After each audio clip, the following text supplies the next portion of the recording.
Mga kaibigan, welcome po sa pinakabagong episode na ito ng programang Ang Iglesia ni Cristo. Ako po ang kapatid na Glenmark Mingita at makakasama po natin ngayon sa gagawin nating discussion ng kapatid na Dindo Evangelista. Magandang araw po sa inyo, kapatid na Dindo. Magandang araw din, kapatid na Glenn, at binabati rin natin ang mga kapatid natin sa iglesia na patuloy na sumusubaybay sa ating programa. Mga kapatid, magpatuloy tayo sa ating kasiglahan. Kapatid na Dindo, ito pong gagawin nating discussion ay napaka-exciting, di po ba? Dahil ang pag-uusapan po natin ngayon ay yung magkakaiba pong interpretasyon ng tao tungkol sa kung paano ba masasabi na yung kanilang buhay nagugol nila ng makabuluhan. Ika nga ng iba, yung kanilang buhay ay life well spent. Yun. Kapatid na Dindo, kailan nga ba nasasabi ng iba na yung kanilang buhay nagugol nila ng makabuluhan? Kapag dahil sa kanyang pagsisikap, ay natamo niya yung pangarap niya sa buhay. Di ba? Sabi mo nga kanina, yung life well spent, nagugol niya yung kanyang buhay na makabuluhan. Sa tao kasi, ang sukatan ng pagiging makabuluhan kapag nakamit niya yung gusto niya sa buhay. Halimbawa, yumaman po siya, di ba? Yumaman o kaya ay nagtagumpay sa negosyo, di ba? Kaya ay naging matagumpay yung buhay pagpapamilya at marami pang iba sa pag-aaral. Yung iba, nakapag-around the world daw sila. Ayan, binabati natin yung mga ganyan nating kababayan. Maging yung mga halimbawa, hindi lang nakakuha ng isang kurso, kundi nag-doctorate pa. At yan naman talaga ang gusto na makamit ng hindi nga lang basta marami. Ang totoo, lahat. Di po ba? Pangarap nga natin din maging successful sa buhay, di ba? Yes po.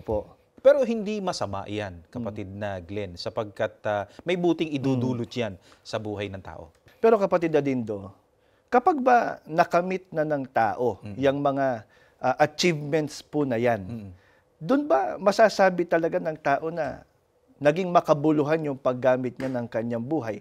Doon ba sa tagpong yon masasabi niyang life well spent?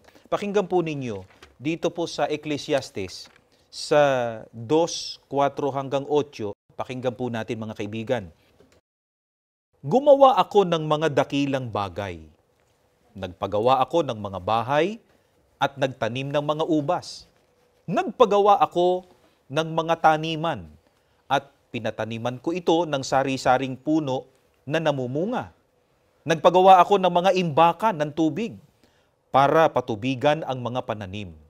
Bumili ako ng mga lalaki at babaeng alipin. At may mga alipin din ako na ipinanganak sa aking bahay. At ako ang may pinakamaraming kawan ng hayop sa lahat ng naging mamamayan ng Jerusalem. Nakaipon ako ng napakaraming ginto, pilak at iba pang mga kayamanang galing sa mga hari at mga lugar na aking nasasakupan.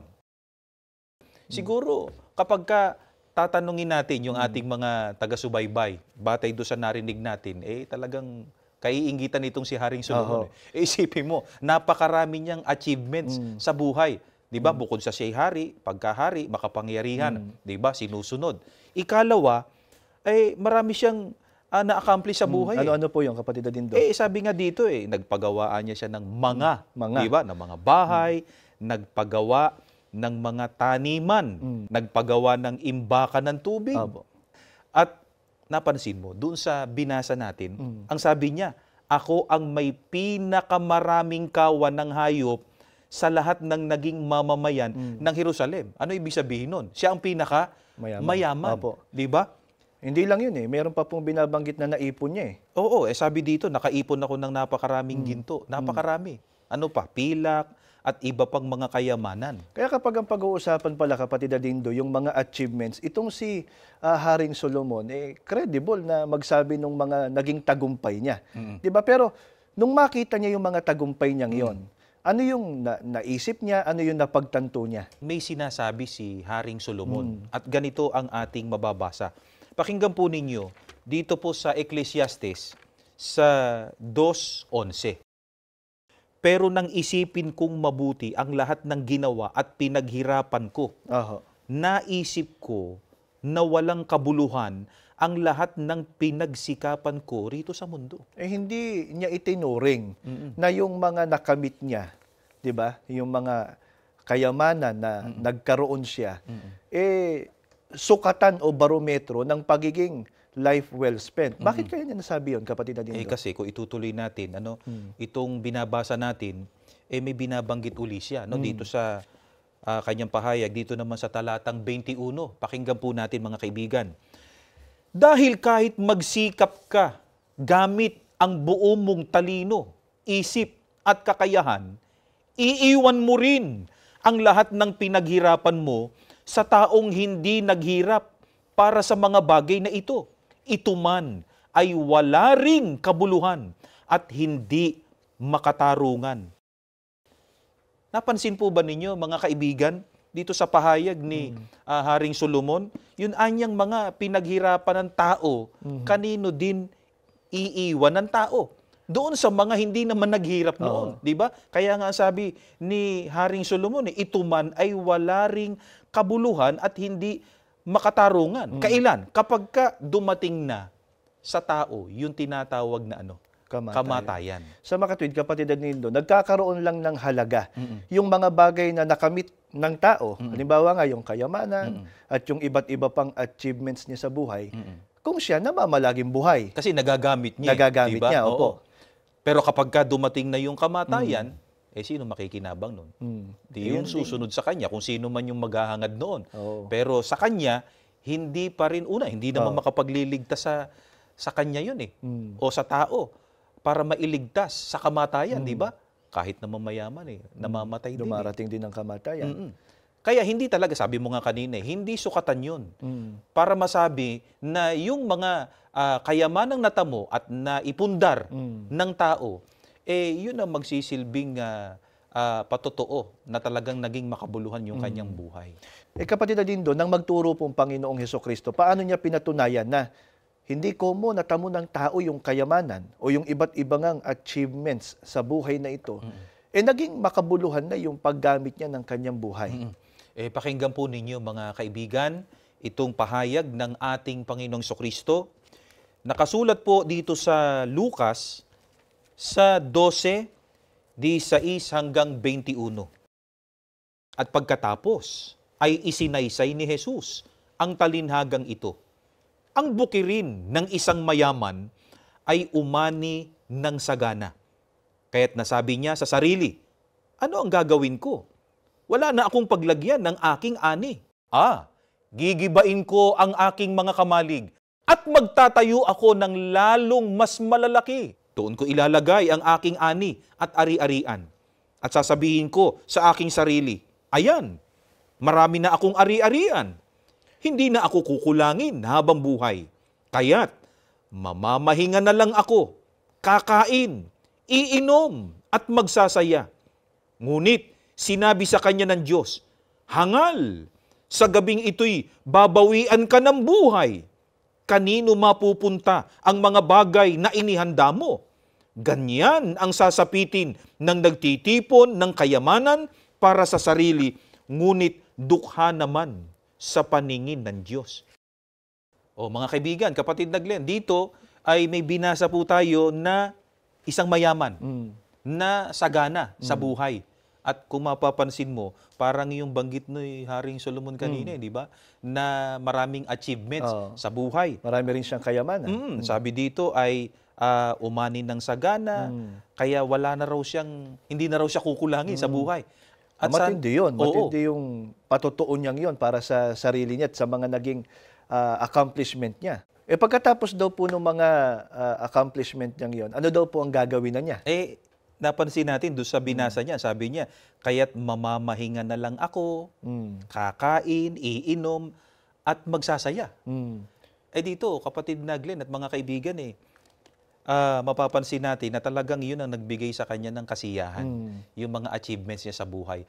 At siguro, kung tatanungin natin, yung nagsabi nun, masasabi niya siguro na nagkaroon ng kabuluhan yung kanyang buhay.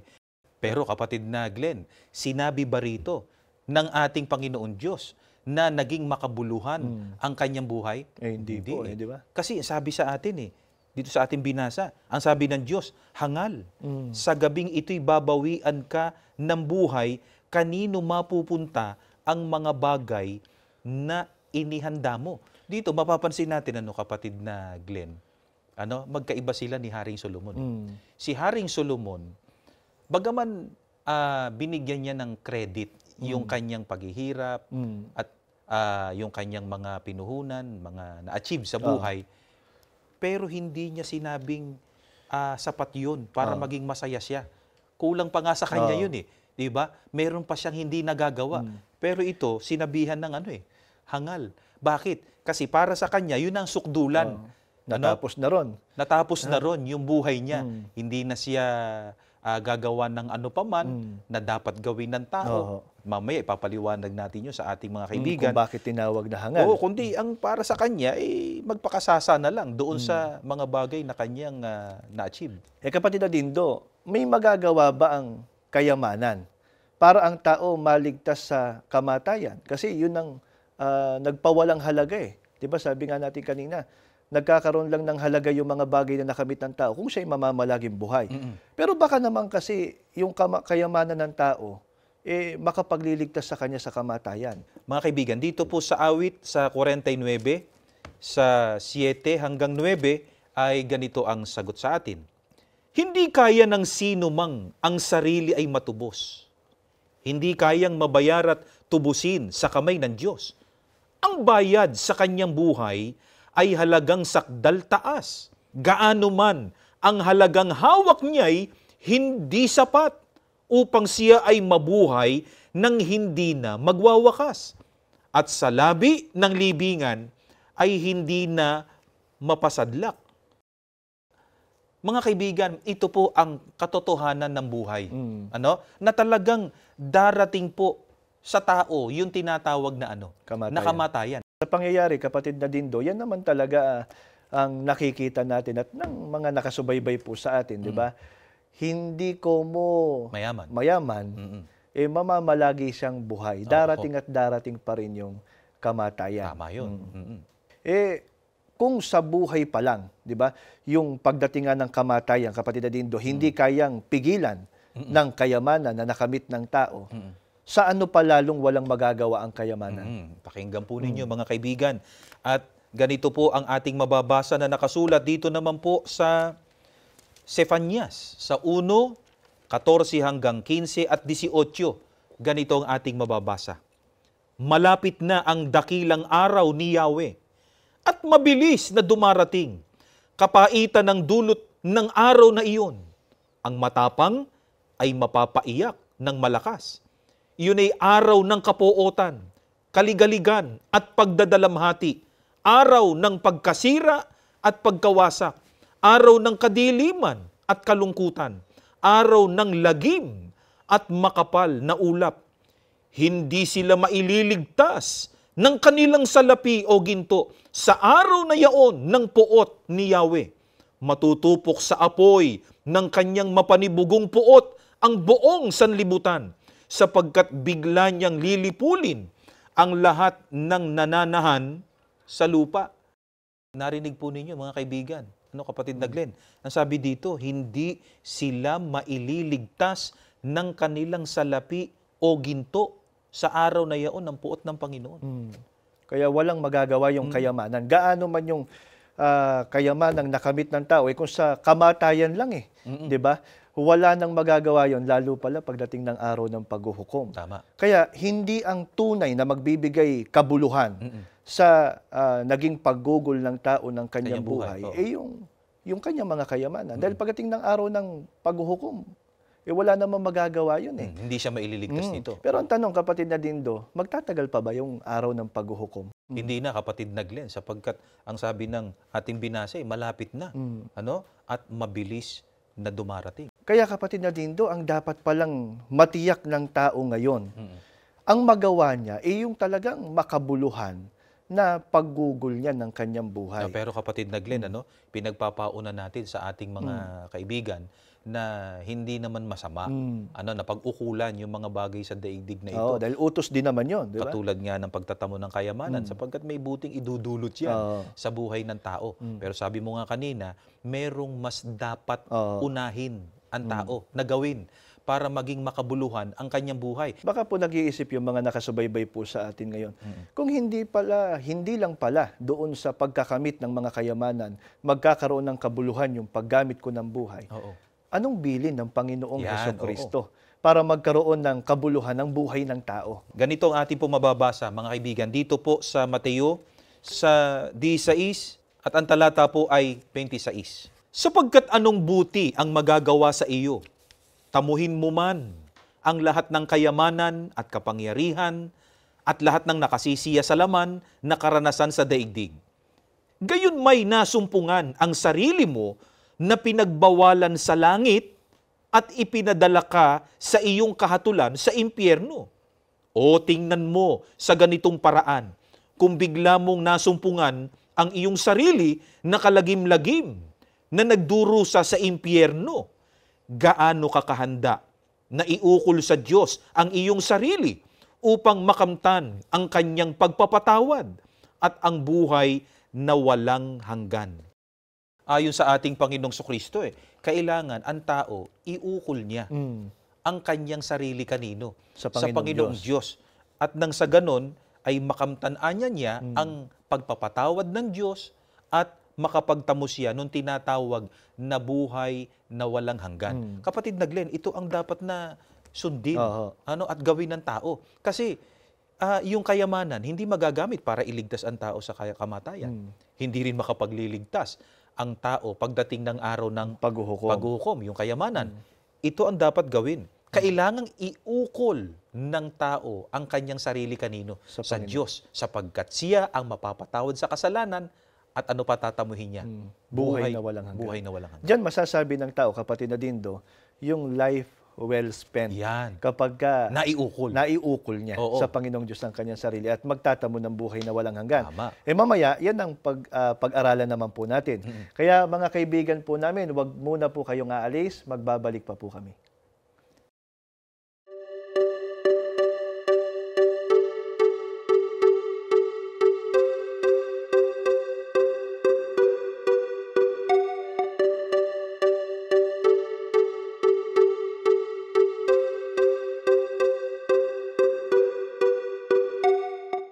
Mga kaibigan, salamat po sa inyong patuloy na pagsubaybay. Kapatid Dindo, kanina itinuro sa atin, di ba, sa pamamagitan po ng Biblia, yung sinabi ng Panginoong Hesukristo para magkaroon ng kabuluhan ang paggamit ng tao ng kanyang buhay, dapat niyang iukol sa Panginoong Diyos ang kanyang sarili.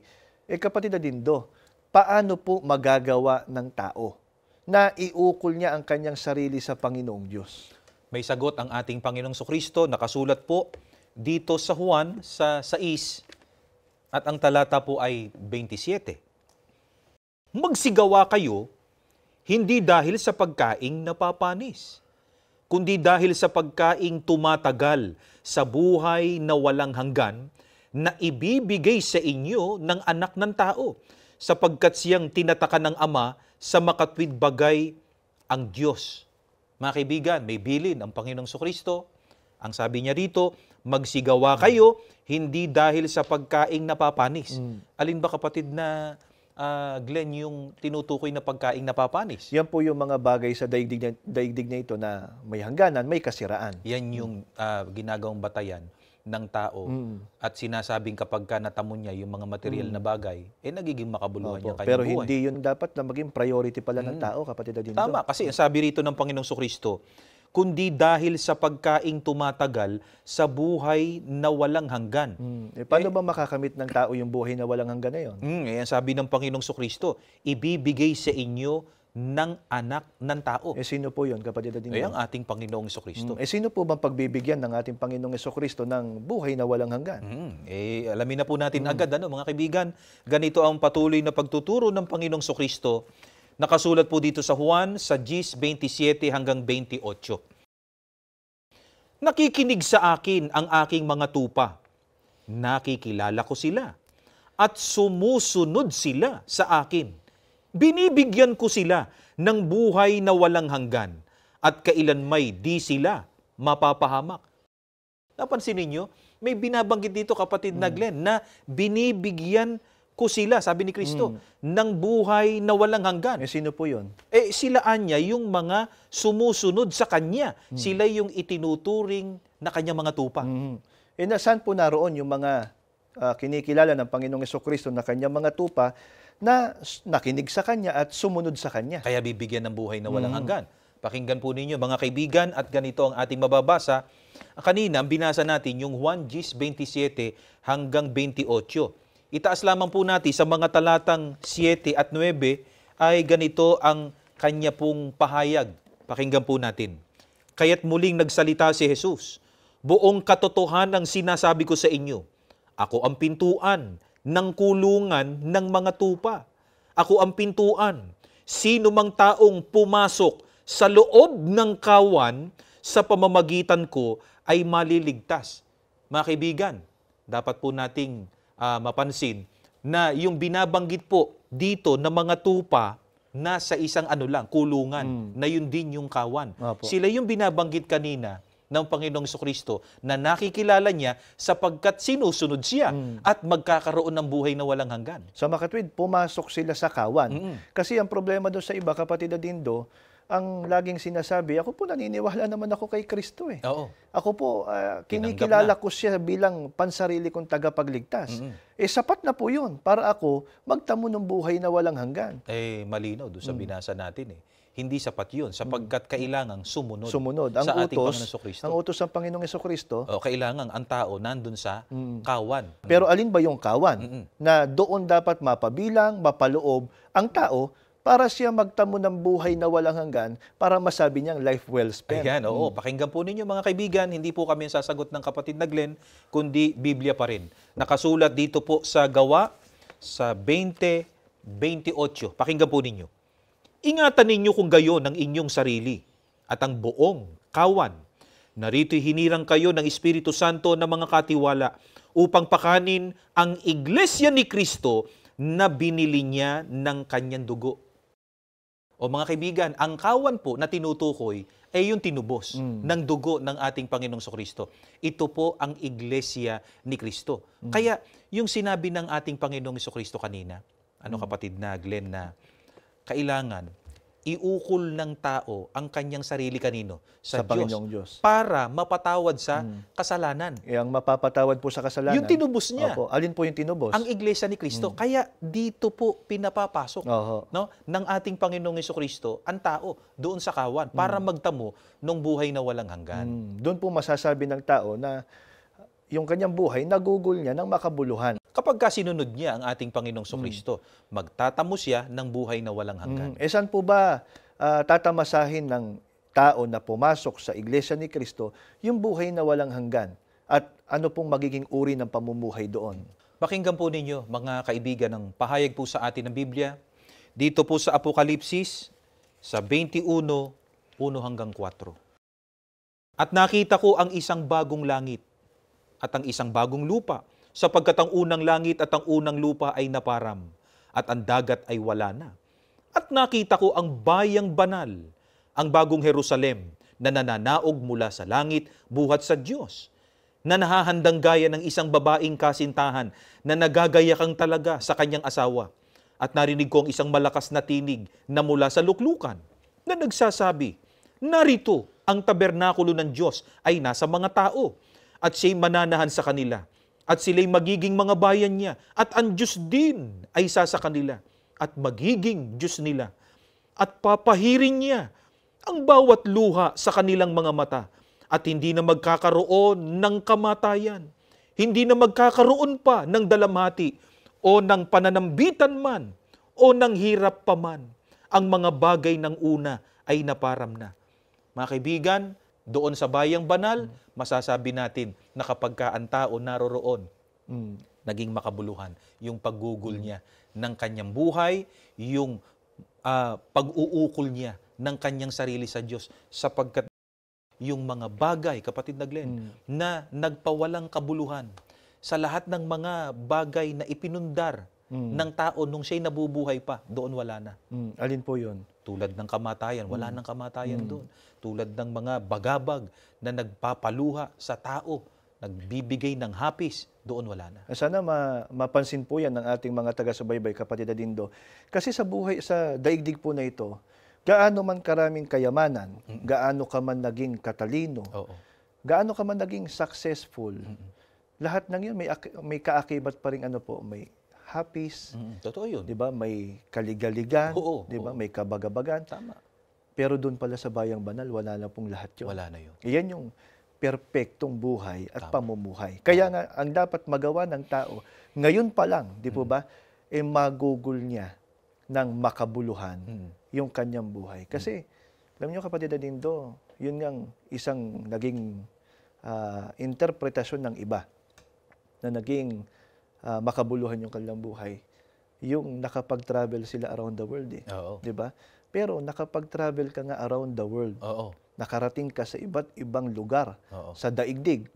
Pero hindi ka naman pala nakarating sa bayang banal.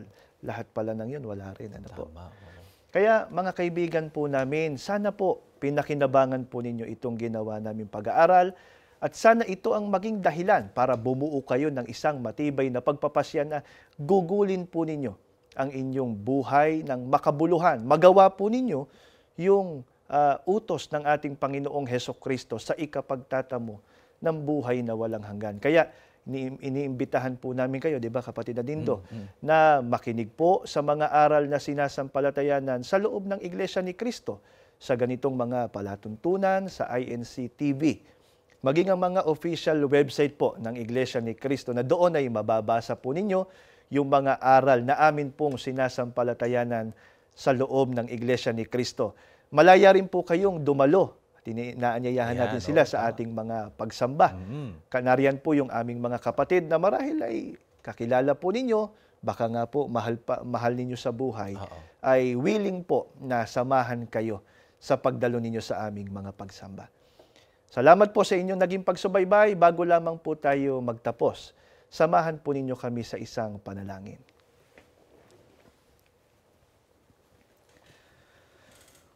Panginoon po na aming Diyos, salamat po ng marami sa iyo. Opo.